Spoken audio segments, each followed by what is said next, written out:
Hello बच्चों, कैसे हैं आप सब। आशा करती हूँ आप सब खुश होंगे, मस्त होंगे। बच्चों, आज हम कर रहे हैं कथा मंजूषा बुक से चैप्टर 12 राजधर्म। बहुत पुराने समय की बात है। वाराणसी में ब्रह्मदत्त नाम के एक राजा राज्य करते थे। वे अपनी न्यायप्रियता और धर्मप्रिय शासन के लिए प्रसिद्ध थे। उनके शासनकाल में बोधिसत्व एवं ब्राह्मण कुल में उत्पन्न हुए। कुछ बड़े होने पर उन्होंने अनेक शिल्पों का ज्ञान प्राप्त किया।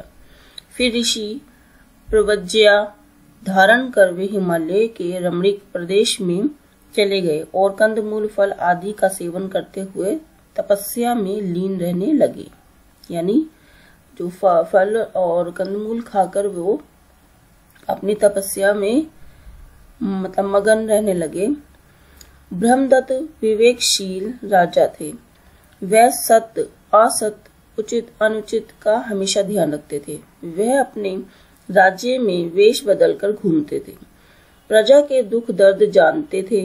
वे चाहते थे कि उनकी प्रजा उनकी कमियां उन्हें बताए।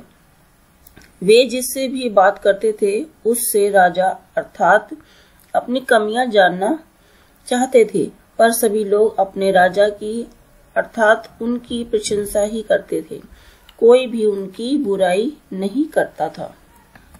राजा ने सोचा कि राजधानी से दूर उनके राज्य में शायद कोई ऐसा व्यक्ति मिल जाए जो उनकी कमियां उन्हें बता सके। अतः वेश बदलकर वे अपने पूरे राज्य में घूमने लगे। उन्हें हर स्थान पर अपने गुण ही सुनने को मिले, बुराई कहीं भी सुनाई नहीं दी। घूमते घूमते वे जंगलों और दुर्गम पहाड़ों को पार करते हुए हिमालय पर्वत के उस स्थान पर जा पहुंचे जहां बोधिसत्व का आश्रम था। राजा ने बोधिसत्व को श्रद्धा पूर्वक प्रणाम किया। बोधिसत्व ने उनका हालचाल पूछा। उसके पश्चात राजा उनके आश्रम में चुपचाप जाकर बैठ गए। बोधिसत्व जंगल से कंदमूल लाकर खाते थे। बोधिसत्व ने राजा का सत्कार करते हुए कुछ कंदमूल उन्हें खाने के लिए दिए। राजा ने कंदमूल खाकर पानी पिया। उन्हें वे फल बहुत मीठे और स्वादिष्ट लगे। राजा ने प्रसन्न होकर बोधिसत्व से पूछा, हे भंते। भंते मीन्स जहाँ पर जो बोधिसत्व है, जो उनकी जगह है, ये फल तो बहुत मीठे और स्वादिष्ट हैं। मतलब यहाँ के जो फल हैं वो बहुत ही मीठे हैं। बोधिसत्व ने उत्तर दिया, हे महापुरुष, निश्चय ही यहाँ का राजा न्यायपूर्वक धर्म के अनुसार राज्य करता होगा। इसी कारण ये कंदमूल इतने मीठे और स्वादिष्ट हैं। राजा के अन्यायी और अधर्मी होने का प्रभाव उसके प्रजा के साथ साथ वहाँ के पेड़ पौधों पर भी पड़ता है। राजा के न्यायी होने से धर्म प्रिय होने के कारण सारे राज्य में सौहार्द का वातावरण बना रहता है। राज्य शक्तिशाली बना रहता है। आप शायद ठीक ही कह रहे हैं। यह कहकर राजा ने बोधिसत्व को प्रणाम किया और अपना परिचय दिए बिना वहां से अपनी राजधानी लौट आए।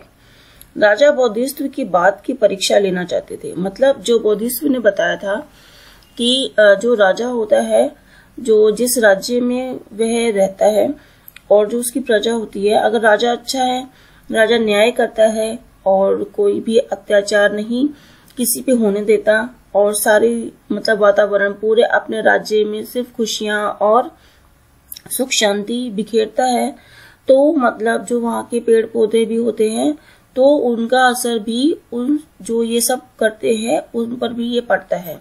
यानी पेड़ पौधे भी जो फल देते हैं वो भी बहुत मीठे होते हैं।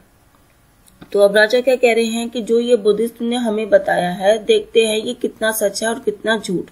अब इसलिए वो क्या कर रहे हैं, अब वो परीक्षा लेना चाहते हैं।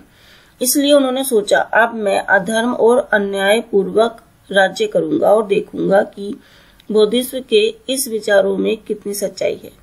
अब क्या कह रहे हैं कि वो अब अच्छाई का रास्ता छोड़ के बुराई करेंगे, अन्याय करेंगे और दूसरों को तकलीफ देंगे। तो देखता हूँ कि इस बात में कितनी सच्चाई है कि राजा की ये सब जो राजा कर रहा है, वो अच्छाई करता है तो उसका असर उसके वातावरण पर भी होता है। अब वो बुराई का रास्ता अपनाकर इसकी परीक्षा लेना चाहते हैं। राजा ने ऐसा किया। कुछ समय बीत जाने के पश्चात राजा फिर दोबारा बोधिसत्व के आश्रम में पहुंचे और उन्हें प्रणाम करके एक तरफ बैठ गए। बोधिसत्व ने फिर राजा को कंदमूल खाने को दिए। राजा ने जैसे ही वह कंदमूल मुंह में डाले वैसे ही उन्हें वह कंदमूल थूकने पड़े। राजा ने कंदमूल थूक कर बोधिसत्व से कहा, भंते, ये सभी कंदमूल बहुत कड़वे हैं। मतलब जो यहाँ के जो कंदमूल हैं ये सब बहुत ही कड़वे हैं। बोधिसत्व ने शांतिपूर्वक जवाब देते हुए कहा, हे महापुरुष, अवश्य ही यहाँ का राजा अन्यायी और अधर्मी होगा। राजा के अधार्मिक और अन्याय होने पर जंगल के फल फूल तथा अन्य सभी वस्तुएं भी निरस और कड़वी हो जाती हैं। मतलब राजा जैसा करता है अपनी जो राज्य में, अगर वो अच्छा नहीं है, उसकी जो मतलब न्याय प्रिय नहीं है, दूसरों पे अत्याचार करता है, तो ये वातावरण में इसी की वजह से जो फल फूल है वो भी क्या हो गए हैं, कड़वे हो गए हैं। यही नहीं, सारा राज्य ओजरहित हो जाता है। मतलब जैसे एक तरफ से पूरे राज्य को क्या कर देता है, नष्ट कर देता है। बोधिसत्व ने राजा को विस्तार पूर्वक बताया, गायों के नदी में तैरते समय यदि उनका नेता टेढ़ा हो जाए तो सभी गायें टेढ़ी हो जाती हैं और मार्ग से भटक जाती हैं। इस प्रकार जो राजा श्रेष्ठ होता है उसकी प्रजा भी श्रेष्ठ होती है। यदि वह राजा टेढ़े मार्ग को अपनाता है तो उसकी प्रजा भी अधर्मी हो जाती है, वह कुमार्ग पर चलने लगती है। क्योंकि अगर राजा ही अधर्मी है तो प्रजा कहाँ से सही चलेगी, प्रजा भी राजा के मार्ग पर ही चलेगी। यदि राजा धर्म का अनुसरण करता है तो शेष प्रजा भी धर्म का मार्ग अपनाती है। राजा न्याय करता है और इसका पता जब वहाँ की प्रजा को है कि हमारा राजा न्याय प्रिय है और बहुत ही सच्चा ईमानदार है, तो प्रजा भी वैसे ही गुण अपनाती है।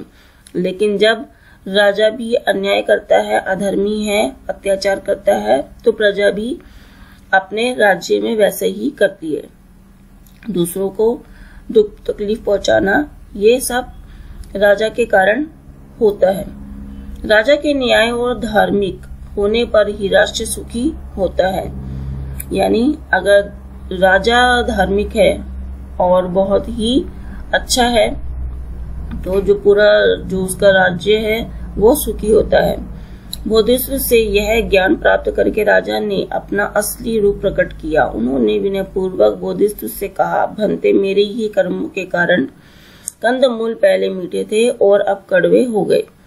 अब मैं ही फिर से इन्हें मीठा करूंगा। आज के बाद मैं इन्हें कड़वे नहीं होने दूंगा। यही मेरा संकल्प है, यही मेरा व्रत है। बोधिसत्व को प्रणाम करके वह राजधानी लौट आए। अब वह फिर से न्याय और धर्म का पालन करते हुए राज्य करने लगे। यानी अब राजा फिर से न्याय करने लगा और अपने राज्य में खुशियां बांटने लगा।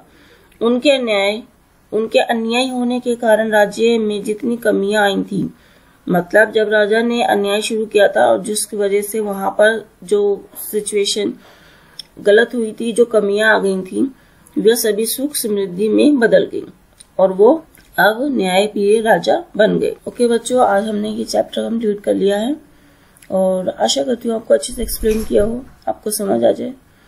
बच्चों, अगर आप मेरे चैनल पर नए आते हैं और आप मेरी वीडियो देखते हैं तो आप उसे सब्सक्राइब कर लीजिएगा और उस बेल आइकन को भी प्रेस कर दीजिएगा ताकि मेरी हर एक नई आने वाली वीडियो की नोटिफिकेशन इजीली आप तक पहुंच सके। बच्चों, सब्सक्राइब करना इसलिए जरूरी है ताकि आपको ये पूछने की जरूरत ना पड़े कि मैंने क्वेश्चन आंसर कहाँ पर डाले हैं और चैप्टर कहाँ पर है। तो बच्चों, आप इसे सब्सक्राइब करना ताकि आपको इजी हो जाए और सारे चैप्टर आपको इजीली मिल जाए। ओके बच्चों, मेरी वीडियो देखने के लिए थैंक यू। Take care.